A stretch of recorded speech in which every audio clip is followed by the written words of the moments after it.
ये तो दिख रहा है भी दिख रहा है, ठीक है। तो हम क्या है कि हम फर्स्ट पेपर का जो हम संडे का संडे रखे हैं, ठीक है। तो हम टीचिंग टीचिंग एप्टीट्यूड को हम देख रहे हैं। मतलब टीचिंग एप्टीट्यूड बेसिक, हम बेसिक केवल आज हम समझ लेंगे। सम, समझने के बाद क्या होगा कि हम इसको, जब हमारा बेस तैयार हो जाएगा तो उसके बाद हम धीरे धीरे एक एक लेवल बढ़ेंगे।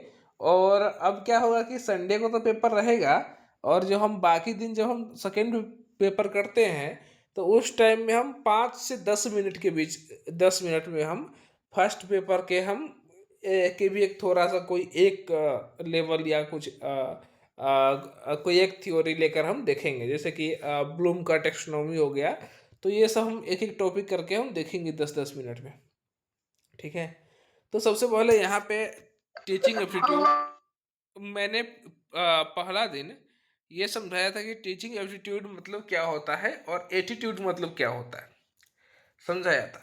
आज हम जो टीचिंग एप्टीट्यूड में जो पढ़ना है हमें, उसके बारे में हम देखते हैं। तो सबसे पहले है टीचिंग का जो कंसेप्ट क्या है, ठीक है। इसमें हम क्या करते हैं। तो टीचिंग में तो आपको मालूम हो कि planned interaction between teacher and learner. अब टीचिंग कोई ऐसा चीज नहीं है कि कोई आया सीधे जब मन हुआ सो के उठ के आए और पढ़ा दिए, ऐसा नहीं है। टीचिंग का मतलब है कि एक प्लान होना चाहिए। इसीलिए जब आप बीएड करते हो तो बीएड में यही प्लान बनाना सिखाया जाता है। और एनसीईआरटी ने भी बनाया है, कुछ 36 मिनट का प्लान होता है जिसमें आप मतलब उसका एक टाइम में बांटा गया है कि आप इतने देर पढ़ाओगे, फिर इतने बीच में गैप होगा, फिर इसके बाद अब ये करोगे, कल क्या पढ़ाना है उसके लिए लेसन तैयार करोगे। ऐसे नहीं कि हम जाएंगे क्लास में, फिर हम किताब देखेंगे और फिर हम पढ़ाएंगे कि हाँ ये पढ़ाऊंगा मैं, ऐसा नहीं। सब कुछ पहले से तय होना चाहिए कि हाँ कल हमको यह पढ़ाना है, इसके लिए पूरा प्रिपेयर करना। तो इसको बोलते हैं टीचिंग। जहाँ टीचर और लर्नर, लर्नर क्या है तो जो बच्चा है उसके साथ एक प्लान्ड इंटरेक्शन होता है। इंटरेक्शन मतलब बातचीत होता है। उसका गोल क्या है, तो मैंने पहले वो जो जब मैं किताब पढ़ाया था तब हम देखे थे कि हाँ उसका गोल होता है बिहेवियर चेंज करना, ठीक है। स्पष्ट शब्दों में मैंने देखा था। तो यहाँ भी टीचिंग एप्टीट्यूड, टीचिंग का जो मतलब है यहाँ भी हमने लिखा है बिहेवियर चेंज। बिहेवियर चेंज मतलब क्या आएगा, उसका बिहेव कैसा, वो आदमी है तो आदमी जैसा ही रहेगा, लेकिन उसका बिहेवियर मतलब है कि उसका नॉलेज, उसका एटीट्यूड और उसका स्किल में चेंज होगा। अगर कोई व्यक्ति गाड़ी सीख रहा है, गाड़ी सीखने के जा रहा है, तो वो क्या है, पहले गाड़ी चलाने नहीं आता था, लेकिन अब उसके बिहेवियर में चेंज आ गया, अब उसके पास नॉलेज है, अब उसका एटीट्यूड चेंज हो गया है, और अब उसके पास स्किल आ गया है कि अब वह गाड़ी चलाना सीख गया, ठीक है। तो वह चेंज होता है। टीचिंग का मतलब है कि कुछ ना कुछ चेंज होगा। अगर चेंज नहीं हो रहा है इसका मतलब टीचिंग नहीं है, ठीक है। अगर कोई क्लास जा रहा है डेली, वो पढ़ाई कर रहा है, तो जरूर उसके अंदर कुछ ना कुछ चेंज होंगे। लेकिन अगर वो क्लास गया ही नहीं, बीच से ही कहीं से वापस आ गया, तो चेंज चेंज होगा ही नहीं, ठीक ठीक है। तो टीचिंग का मतलब है बिहेवियर चेंज, ये तो पक्का होगा ही। अब ये प्रोसेस कैसा है, तो प्रोसेस इसका दो है। सोशल प्रोसेस है और साइकोलॉजिकल है। एक तो होता है सामाजिक और एक होता है मनोवैज्ञानिक। तो सोशल में क्या होता है कि जैसे बच्चा क्या है कि बच्चा समाज से ही बहुत कुछ सीखता है। और अब बहुत कुछ वो स्कूल में उसके अपने चिंतन से भी आता है। तो दोनों तरीके से बच्चा सीख सकता है। टीचर क्या होता है, फैसिलिटेटर होता है, नॉट डिक्टेटर। टीचर का मतलब ये नहीं है कि वो डिक्टेटरशिप में रहेगा, मतलब कि वो क्या है कि बच्चों को मार के पढ़ाएगा, ऐसा नहीं है। मारना नहीं है बच्चों को, मार के मतलब जो मुझे जो मन में आया मैं वही पढ़ाऊंगा। मुझे अभी मन है कि मैं यह किताब पढ़ाऊं या जो करना है करो, वही करे। बच्चा सवाल नहीं पूछेगा, इसको बोलेंगे डिक्टेटर। जबकि टीचर को फैसिलिटेटर होना चाहिए, जिसका मतलब होता है कि वो बच्चे को फैसिलिटी प्रोवाइड कर रहा है, ठीक है। वो बच्चे को वो हेल्प करने का हेल्प करना है। जैसे होता है ना पॉलिटिशियन, पॉलिटिशियन क्या है कि जो नेता लोग हैं वो हमारा हेल्प करने के लिए है। ऐसा नहीं कि उसके मन में जो आया होगा वो कुछ भी करेगा, ऐसा नहीं है। सेम चीज टीचर में भी होता है। टीचर का मतलब है कि बच्चे को प्यार से पढ़ाओ, न कि एकदम ही मार पीट कर कैसे भी करके पढ़ाओ, ऐसा नहीं होता। टीचर का नेचर क्या है? हर एक चीज का नेचर होता है ना कि इसका स्वभाव क्या है। तो टीचर का स्वभाव होता है कि ये गोल ओरिएंटेड होता है। इसका एक लक्ष्य होता है। अगर इसका लक्ष्य नहीं है तो वो टीचिंग नहीं है, इसका मतलब, ठीक है। टीचिंग का लक्ष्य होना चाहिए, मैं यह पढ़ा रहा हूँ, मैं क्यों पढ़ा रहा हूँ, ताकि आपका नेट के एग्जाम में फर्स्ट पेपर का टीचिंग एप्टीट्यूड का कोई क्वेश्चन आए तो वो सोल्व हो जाए। तो यह एक गोल है। बिना गोल के टीचिंग नहीं होता है कहीं भी। कहीं भी लक्ष्य होता ही है। चाहे आप कोई भी धर्म ग्रंथ पढ़ोगे तो वहाँ मोक्ष है, गोल। कोई और किताब पढ़ोगे तो वहाँ नौकरी, गोल है। लेकिन गोल होना जरूरी है। दूसरा है इंटरेक्टिव, ये भी होना जरूरी है। आप जब तक गुरु शिष्य के बीच में बीच में इंटरेक्शन नहीं होगा, मैं आपसे बात नहीं करूंगा, आप हमसे बात नहीं, तब तक आपको कुछ समझ में नहीं आएगा, फिर वो टीचिंग नहीं होगा। बिना इंटरेक्शन के, चाहे आप सेल्फ स्टडी करो तो आपके और किताब के बीच में इंटरेक्शन होगा, लेकिन आप इंटरेक्शन तो होगा ही। उसके बाद है कंटिन्यूअस, मतलब कि लगातार होना चाहिए। ऐसा नहीं कि एक बार में हो जाएगा। जब हम टीचिंग कर अभी मैं आपसे करा रहा हूँ तो ये 6 महीने तक लगातार होगा, यह एक धीरे धीरे प्रॉब्लम होता है। टीचिंग, कोई भी चीज़ लोग एक ही बार में नहीं सीखता है, ये सबसे पहली बात। लोग बोलते हैं ना कि कोई एक बार में कोई काम नहीं सीख लेता है, सेम ऐसे ही उसका होता है, डेवलपमेंटल होता है कि उस अगर कोई शिक्षा टीचिंग हो रहा है तो वो डेवलप होगा, मतलब उसका विकास होगा, ठीक है। अब जो भी सीखो उसका विकास तो होगा ही। गाड़ी चलाना सीख रहे हो तो गाड़ी चलाने की रफ्तार में भी विकास होगा। अब पहले भीड़ भाड़ में चलाने से डरते थे, अब भीड़ भाड़ में भी अब चला सकते हो।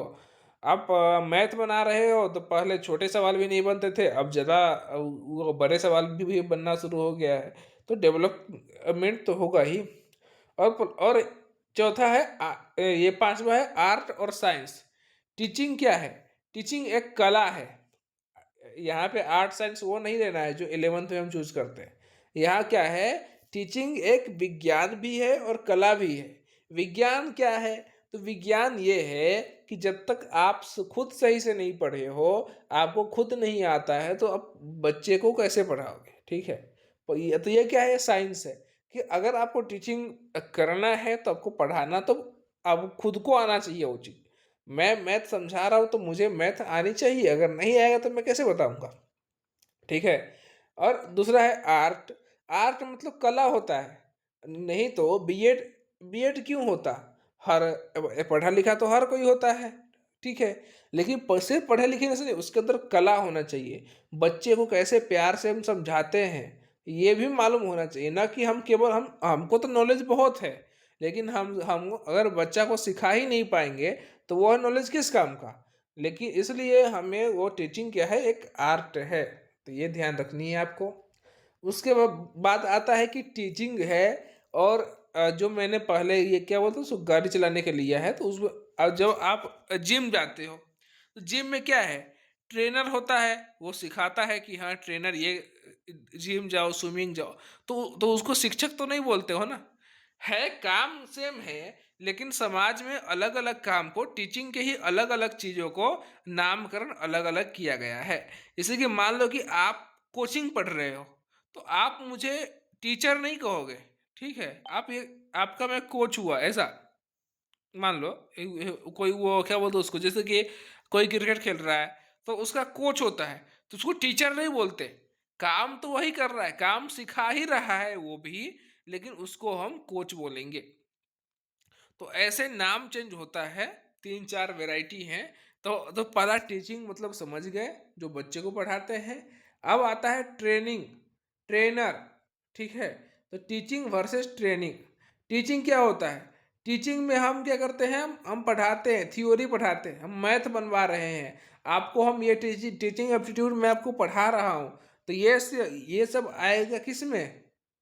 टीचिंग में आएगा। ट्रेनिंग में क्या आएगा? Skill based. स्किल पे फोकस होता है ट्रेनिंग में। किस पे? स्किल पे। जब आप कहीं ट्रेनिंग कर रहे हो किसी चीज़ का, तो वहाँ मैथ नहीं बताएगा आपको। ठीक है, आप किसी भी चीज़ का ट्रेनिंग करो। ठीक है, वो फौजी में है, जब वो ज्वाइन करता है, वो परीक्षा पास कर लेता है, तो उसका ट्रेनिंग होता है। तो ट्रेनिंग के टाइम पे उसको कुछ मैथ नहीं पढ़ाते, उसको कैसे बंदूक चलानी है, कैसे क्या करना है, तो ये सब सिखाते हैं। ठीक वैसे ही जब आप ये क्या बोलते हैं उसको, आप जब जिम जा रहे हो ट्रेनिंग के लिए, ठीक है, जिम में ट्रेनर होता है, तो वहाँ पे कोई स्किल पे फोकस होता है, ये ध्यान दीजिएगा। ट्रेनिंग का संबंध स्किल से है, टीचिंग का संबंध अंडरस्टैंडिंग से है। मतलब कि टीचिंग में आपका समझने की शक्ति है, अंडरस्टैंडिंग, आप मैथ समझ रहे हो। थियोरी बेस टीचिंग होता है, ट्रेनिंग होता है स्किल, जहाँ आप कुछ स्किल सीखते हो। टीचिंग डेवलप्स थिंकिंग, जब आप पढ़ते हो तो पढ़ने से क्या आएगा, आपकी समझने की शक्ति बढ़ेगा। ठीक है, और ट्रेनिंग से हैबिट होगा। आप गाड़ी चलाना सीख रहे हो, आपका ट्रेनर सिखा रहा है, तो आपको हैबिट आ जाएगा। फिर आप वो नशे में भी आप गाड़ी चला सकते हो। ठीक है, तो उससे हैबिट आता है।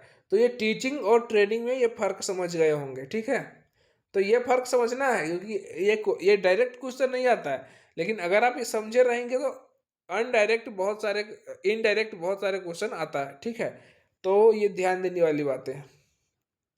Objective of teaching, Bloom domains. तो ये जो ब्लूम है ना, ब्लूम बहुत फेमस है इसमें टीचिंग एप्टीट्यूड में, तो ये ध्यान रखने वाली बातें हैं। हम ब्लूम के टेक्सोनॉमी हम और विस्तार से, जो जो नीचे दिया है ना, कॉग्निटिव, अफेक्टिव और साइकोमोटर, ये तीनों को हम विस्तार से पढ़ने वाले हैं एक एक दिन। ठीक है, इसको 5 से 10 मिनट लगेंगे, तो ये तीन हम पढ़ेंगे ध्यान से। लेकिन अभी इसको ब्लूम की टेक्सोनॉमी थोड़ा ऊपर से समझ लीजिए। ब्लूम ने 3 प्रकार दिए हैं वो टीचिंग के। एक होता है कॉग्निटिव, कॉग्निटिव मतलब नॉलेज, जिसको हम टीचिंग बोले।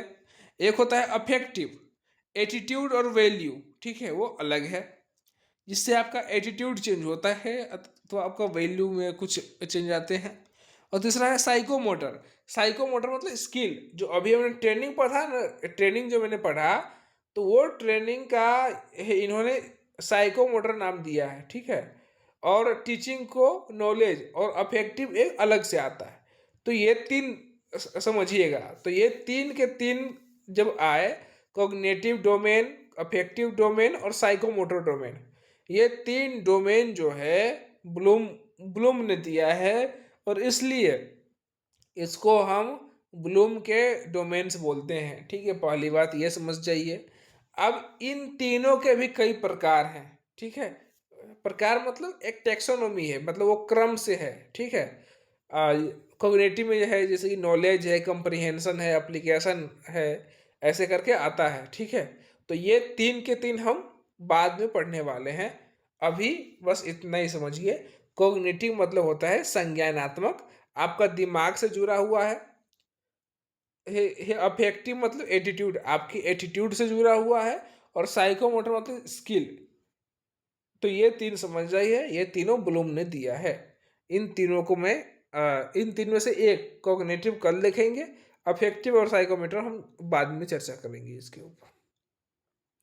चाहे यहाँ दिया भी है, ठीक है, कि यहाँ पे हमने सिंपल में लिख भी दिया है। कॉग्निटिव डोमेन जो एग्जाम्पल है वो दिया है। रिमेंबर, कॉग्निटिव में हम क्या करते हैं, बच्चे को पढ़ा रहे हैं। सबसे पहले तो आप ये समझ गए होंगे, ये 3 डोमेन ब्लूम ने दिया है। पहला जो जो कॉग्निटिव है, अब हम ये देख ही रहे हैं अभी यहाँ पे। तो कॉग्निटिव में क्या आता है, संज्ञानात्मक, मतलब टीचिंग, नॉलेज, तीनों एक ही हुआ। ठीक है, मैं समझाने के लिए बोल रहा हूँ। तो यहाँ पे कॉग्निटिव में जब आप टीचिंग कराते हो, तो वहाँ पे क्या होता है, आप खुद से सोचो। तो रिमेंबर होता है, बच्चा को हम याद कराते हैं कि हाँ, क से कबूतर, तो वो बच्चा याद करेगा, रिमेंबर होगा। उसके बाद होता है एक्सप्लेन कंसेप्ट। अगर कोई बच्चा पहले जैसे आपने अष्टाध्यायी याद कर लिया, अष्टाध्यायी याद करने के बाद उसको एक्सप्लेन करना चाहिए। ठीक है, उसके बाद अप्लाई फॉर्मूला। अप्लाई फॉर्मूला में आप उस अष्टाध्यायी के सूत्र को अब अप्लाई कर रहे हो किसी शब्द रूप सिद्ध करने के लिए। फिर आता है एनालिसिस सिचुएशन। फिर वहाँ जो अपने संधि आपने किया, ठीक है, उस फॉर्मूला का सूत्र का यूज करके वहाँ पे वो सिचुएशन आप सोच रहे हो कि हाँ ये यहाँ पे ये ऐसे हुआ, यहाँ पे ये ऐसे हुआ। फिर आता है इवेल्युएट है आर्ग्यूमेंट। ठीक है, जब आप आर्ग्यूमेंट करते हो, आप बहस करते हो कि ऐसा क्यों हुआ, और फिर आता है क्रिएट सॉल्यूशन, और लास्ट में सॉल्यूशन निकलता है। ठीक है, मैंने अष्टाध्यायी का एग्जांपल समझाने के लिए दिया है ताकि आपको समझ में आ जाए। तो यहाँ पे ये लाइन से है, ऐसा नहीं कि पहले हम क्या करेंगे, पहले हम ये अप्लाई कर देंगे अब बाद में याद करेंगे, ऐसा नहीं होता है। पहले याद करना जरूरी है, इसीलिए हम पहले कंठस्थीकरण करते हैं। ठीक है, तो ब्लूम के टेक्सोनॉमी में भी यही दिया है, पहले रिमेम्बर करना है, रिमेम्बर के बाद ये एक्सप्लेन करना है, फिर अप्लाई करना है। ये अभी यहाँ पे समझ जाइए, सिर्फ समझने के लिए है, यहाँ पे क्रम से अभी नहीं है। तो हम बाद में देखेंगे कल, तो इसको और विस्तार से हम करेंगे। अभी हम केवल कोग्निटिव डोमेन मतलब क्या होता है समझ जाइए, अभी केवल सुनिए, याद करने की चिंता मत कीजिए। अभी जब याद करने का होगा तो मैं बता दूंगा आपको याद करना है। अब आता है लेवल ऑफ टीचिंग। टीचिंग के कौन कौन से लेवल हैं? तो 3 लेवल है। पहला है मेमोरी लेवल। जब जब बच्चा छोटा होता है तो उसको समझ में नहीं आता है, सिर्फ याद करने के लिए होता है, उसका दिमाग ऐसा होता है कि वो सिर्फ याद ही कर सकता है। ठीक है, इसलिए बच्चे को हम अष्टाध्याय, ये श्लोक पाठ, ये सब हम याद करवाते हैं। क्यों? क्योंकि उसका मेमोरी बहुत तेज है। दूसरा होता है अंडरस्टैंडिंग लेवल, जिसमें बच्चा समझने की शक्ति होता है। जब बच्चा 9वीं 10वीं या बोलो 11वीं 12वीं में आता है तो उसके अंदर समझने की शक्ति बढ़ जाती है। फिर मेमोरी शक्ति थोड़ा कम होता है, लेकिन वो समझना थोड़ा फास्ट कर देता है। और तीसरा आता है रिफ्लेक्टिव लेवल। जब आप आचार्य में हो या शास्त्री के 3rd ईयर में हो, फिर ये पीएचडी करने वाले हो, तब अब आप खुद से कुछ सोच सकते हो, कुछ नया भी सोच सकते हो। ठीक है, आपका दिमाग ऐसा बढ़ गया है। हाँ, याद करने में थोड़ी कठिनाई होगी, इसीलिए आप सुनते भी होंगे कि अब याद नहीं होता उतना, क्योंकि वो याद करने की जो शक्ति है वो बच्चे में थोड़ा ज़्यादा होता है। ऐसा नहीं कि नहीं कर सकते, करने वाले करते हैं, लेकिन थोड़ा से कम हो करते हैं, बच्चे की तुलना में कम होता है। तो ये ध्यान रखनी है आपको। तो ये 3 लेवल है बच्चों के लिए। मेमोरी लेवल, फिर आता है अंडरस्टैंडिंग लेवल, फिर आता है रिफ्लेक्टिव लेवल। देखिए अभी क्या हुआ, आप कुछ बोल रहे हैं क्या? आप कुछ बोल रहे हैं क्या? आपका आवाज कट कट के आ रहा है।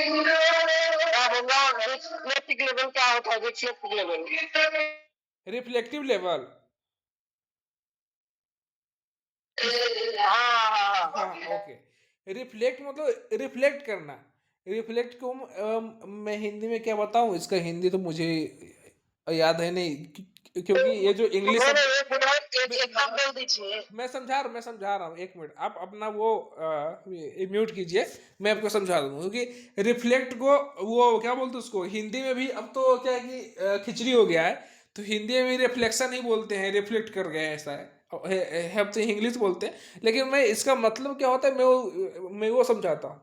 ठीक है, पहला हुआ कि मेमोरी लेवल, उसमें आप याद कर लिए, सिर्फ याद करने की शक्ति है, समझ में नहीं आ रहा है कुछ। ठीक है, दूसरा आता है समझ में आ गया, कि अगर मैं आपको समझाऊं ये फॉर्मूला कि ऐसे ऐसे होगा, तो समझ में आ जाएगा आपको।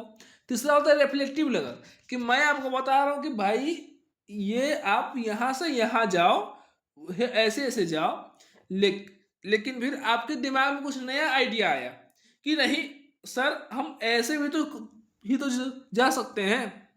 मैं बोला आपको कि आप यह किताब पढ़ो, फिर आपके दिमाग में आया कि सर मैं तो ये कुछ अलग भी तो कर सकता हूँ। मैं बोलूँगा कि आप नोट्स बनाओ, ठीक है, तो आप बोलोगे सर मैं प्रिंट भी तो निकाल सकता हूँ। मतलब आपके दिमाग में कुछ नया आ रहा है, आपका दिमाग क्या बोलते हैं उसको, रिफ्लेक्ट कर रहा है। उसका मैं हिंदी देख के मैं बताऊंगा, ठीक है, क्योंकि आजकल हिंदी में इंग्लिश का शब्द का ही आता है बहुत ज़्यादा। तो आप कुछ नया सोच रहे हो। ये जब मैंने बोला ना कि आप या तो रिफ्लेक्शन जो लेवल है, रिफ्लेक्टिव लेवल है, कब आता है यह? तो यह आता है आपको जब आप मास्टर कर रहे हो या पीएचडी कर रहे हो, या फिर शास्त्री में भी आता है, सबका दिमाग सब जैसे होता है, तो कोई एज के ऊपर नहीं है, लेकिन लगभग ज़्यादातर जो मास्टर के आसपास होता है वो 20-21 साल में या फिर 18 साल के ऊपर में यह रिफ्लेक्टिव लेवल आता है, जब आप कुछ अपने दिमाग से कुछ नया नया लगा रहे हो। और कभी कभी कम एज में भी होता है, सबका अपना अपना प्रतिभा है, लेकिन लगभग 18 साल के ऊपर में ये आ जाता है कि आप उसको कुछ बोलो कुछ, और वो अपने दिमाग से करेगा कुछ और, ठीक है। तो वह उसका दिमाग ऐसा है कि उसका दिमाग में एक रिफ्लेक्शन आया है कि आप जो कुछ नया आइडिया आ रहा है, ठीक, इसी को बोलते हैं रिफ्लेक्टिव लेवल। रिफ्लेक्टिव लेवल जब बच्चा होता है, जब छात्र होता है, तो उसको हम ये डंडे से मार के नहीं पढ़ा सकते। क्यों? कि उसका दिमाग अब इतना बढ़ गया है कि आप एक बार बता दो, वो अपने आप दो तीन सॉल्यूशन वो अपने आप समझ लेगा, ठीक है। मेमोरी लेवल में आपको थोड़े करेक्ट रहकर आपको याद करवाना है। अंडरस्टैंडिंग लेवल में आप उसको समझा दिए, समझ में आ जाएगा, ठीक है। रिफ्लेक्टिव लेवल में कि मैं समझा रहा हूँ आपको, और मैं एक चीज समझा रहा हूँ और आपका दिमाग ऐसा है कि आप दो चीज समझ गए, तो उसको बोलते हैं रिफ्लेक्टिव लेवल। 3 लेवल है। अब मुझे लगता है कि आपको समझ में आ गया होगा पूरा पूरा, ठीक है। और पहली बात यह है कि हाँ, पहली बात यह है कि इसका जो शब्द है ना, आ, अभी जब हम पढ़ेंगे तो कई शब्द ऐसे आएंगे जो इंग्लिश में ही होगा, ठीक है। जैसे कि बहुत सारे शब्द हैं। ये जो फर्स्ट पेपर है वो वहाँ पे आपको थोड़ा बहुत इंग्लिश तो पढ़ना ही पड़ेगा, मतलब थोड़ा हो कम से कम, क्योंकि जब क्वेश्चन में जाओगे, जब ये पेपर देखोगे आप, तो कई बार क्या होता है, इंग्लिश जो रिफ्लेक्टिव है ना, तो वहाँ भी हिंदी में हिंदी में लिखा रहेगा, लेकिन हिंदी में भी रिफ्लेक्टिव ही लिखा रहेगा आपको, ठीक है। तो इसके लिए आपको इंग्लिश शब्द भी जानना जरूरी है, थोड़ा बहुत क्या, कम से कम जितना मैं जो पढ़ा रहा हूँ, मैं इंग्लिश में पढ़ा रहा हूँ, न हिंदी न इंग्लिश, बीच का भाषा है, ठीक है। आजकल चलता भी यही है, और पेपर के लिए भी यही जरूरी है। आधा हिंदी और आधा इंग्लिश, आपको दोनों समझ में आ जाएगा। अब कई शब्द ऐसे हैं यहाँ पे जो बाकी जो दूसरे विदेश के जो फिलोसोफर हैं उनका शब्द है, तो उन्होंने शब्द अपने भाषा में दिया है, हमारे भाषा में नहीं दिया है, तो फिर उसका ट्रांसलेशन भी वही होगा। वो नाम जो है, जिसका जो नाम है, ब्लूम का नाम ब्लूम ही आएगा, ठीक है। तो ऐसे में जब आएगा तो मैं समझाऊंगा, पूरी तरीके से मैं समझा दूंगा, ठीक है। जहां समझने की बात आएगी वहां मैं कर दूंगा, ओके। अब देखते हैं मेमोरी लेवल टीचिंग। अब मेमोरी लेवल टीचिंग में क्या होता है, तो आपको मैंने जो पहले बता दिया है, मैंने लगभग सबके बारे में बता दिया है, फिर भी मैंने जो लिखा है वो मैं आपको फिर से बताता हूँ। फोकस होता है किस पे होता है, तो रोट लर्निंग। रोट मतलब क्या होता है आपको, कि उसको ये एकदम वो रट्टू तोता की तरह उसको बस रटवाना है, ठीक है। जो मैंने पहले बताया कि मेमोरी लेवल में उसका मेमोरी बहुत तेज है, वहां पे आप उससे याद करवा सकते हो। वहाँ उसका फोकस, मेमोरी लेवल का फोकस ही होता है कि बच्चे कितना ज्यादा याद कर सके, ठीक है। यह जो होता है टीचर सेंटर होता है। अब मैंने उस दिन बताया था कि टीचर सेंटर क्या है और लर्नर सेंटर क्या है, ठीक है। अब ये चीज समझ जाइए, क्योंकि यहाँ पे भी आपको इंग्लिश आना जरूरी है। टीचर सेंटर का मतलब ऐसे हिंदी में होगा कि शिक्षक के आसपास घूमता है, मतलब उसका करता करता धरता पूरा शिक्षक है। शिक्षक बोलेगा उठो तो बच्चा को उठना पड़ेगा, शिक्षक बोलेगा बैठो तो बच्चा को बैठना पड़ेगा। तो यह हो गया टीचर सेंटर। लर्नर सेंटर यह हुआ कि जहाँ पे बच्चे के मन से शिक्षक आएगा, ठीक है। कॉलेज में बच्चे का मन है जाओ, बच्चे का मन है नहीं जाओ। बच्चे के बच्चे चाहे तो मास्टर से सवाल पूछ सकते हैं। जो टीचर है बच्चे को मार पीट नहीं सकता है। बच्चा को जो मन में आए मतलब बच्चा स्वतंत्र है, ठीक है, कोई भी सवाल पूछने के लिए, कुछ भी करने के लिए। तो उसको बोलेंगे learner centre.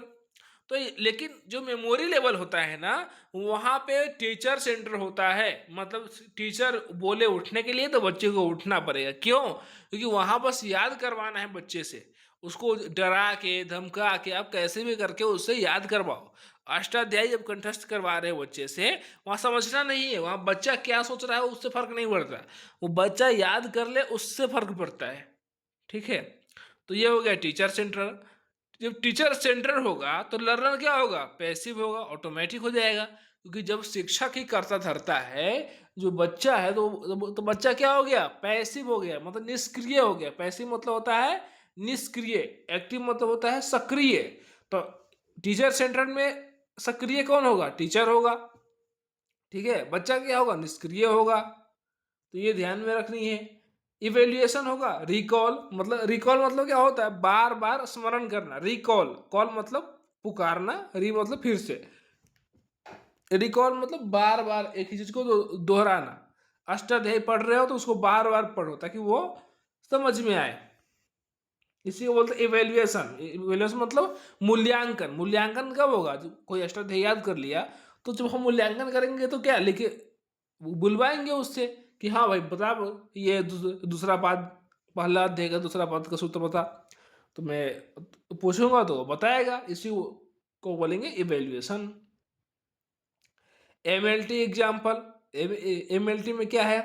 Memory level teaching. यहाँ पे शॉर्ट फॉर्म भी आपको हल्का सा पता होना चाहिए, बहुत ज़्यादा नहीं। एमएलटी मतलब मेमोरी लेवल टीचिंग, सबका शॉर्ट फॉर्म। टीचर क्या होता है? डिफाइंड डेमोक्रेसी है।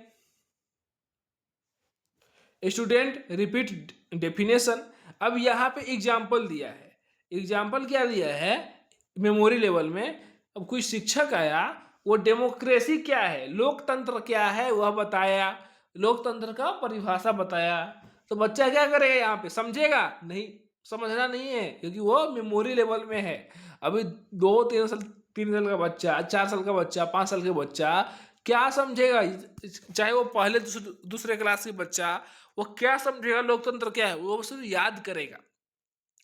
तो टीचर बताएगा उसको डेमोक्रेसी के लोकतंत्र का परिभाषा बताएगा, और बच्चा क्या करेगा? उसको रिपीट करेगा, उसको बार बार बोलेगा और याद करेगा। तो ये हो गया इसको परिभाषा। बाकी जो मैंने अष्टाध्यायी की परिभाषा दिया है वो भी सूट करता है। ठीक है, आपको समझ में आ गया होगा। अब आता है अंडरस्टैंडिंग लेवल टीचिंग, जहाँ पे फोकस होता है मीनिंग। इस चीज का मीनिंग क्या है? अब क्या हुआ? अब बच्चा बड़ा हो गया, अष्टाध्यायी कंठस्थ हो गया उसको। अब उसको समझाना है, अंडरस्टैंडिंग लेवल में है। अब वो 11th-12th में आ गया है। ठीक है, प्राक शास्त्री में है वो। तो अब हम क्या करेंगे? उस सूत्र का मीनिंग क्या है, अर्थ क्या है? अंडरस्टैंडिंग में हमेशा ध्यान रखना, अंडरस्टैंडिंग मतलब उसका मीनिंग बताना। इंटरेक्शन प्रेजेंट है यहाँ भी इंटरेक्शन तो होगा ही। शिष्य गुरु के पास तो जाएगा ही समझने के लिए। Students explain in own words.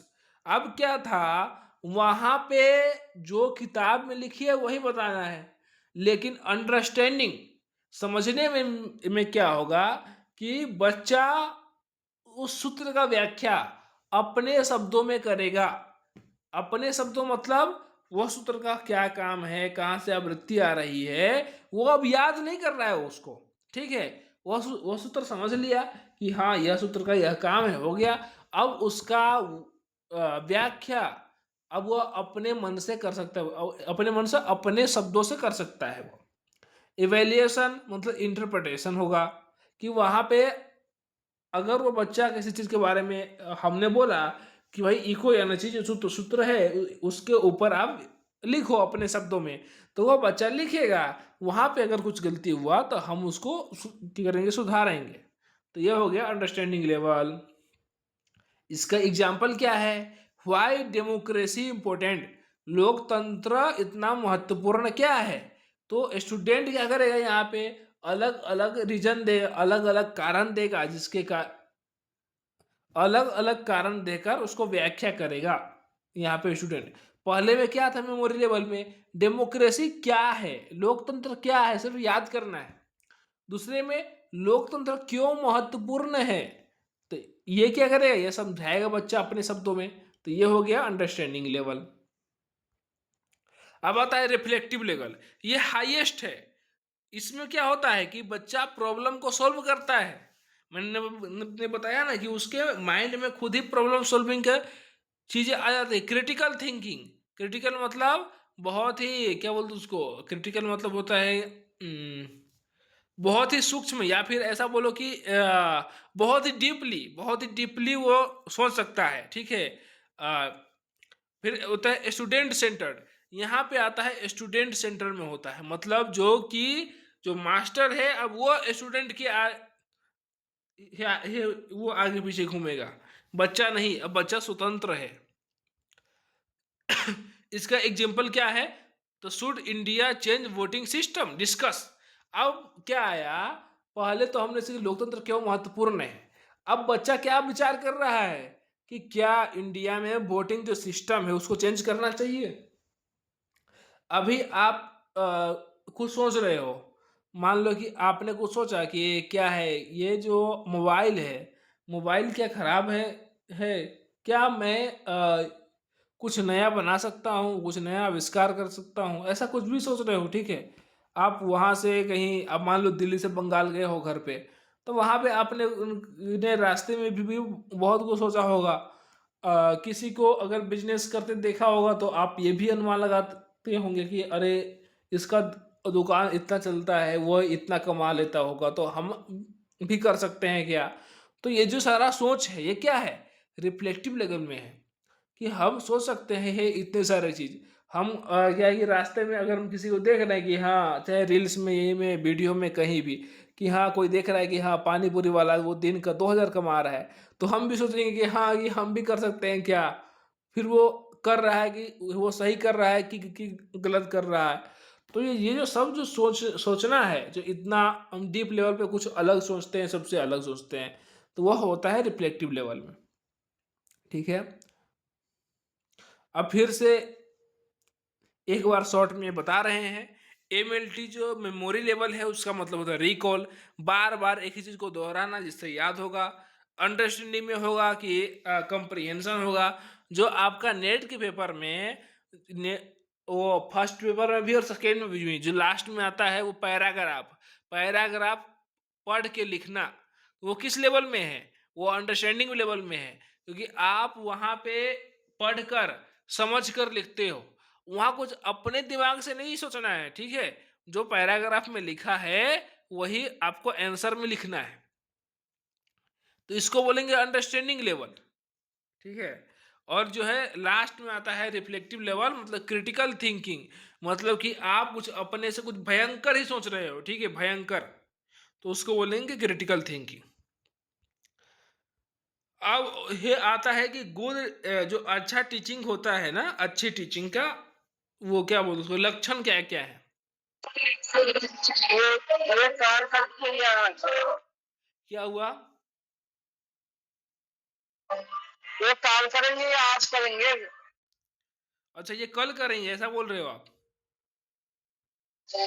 हाँ यही सोच रहा हूँ क्योंकि आज टीचिंग का लेवल हो गया। ठीक है, ठीक है, ठीक है। बाकी हाँ ठीक है, हम कल कर लेंगे, ठीक है, 33 मिनट का हो गया।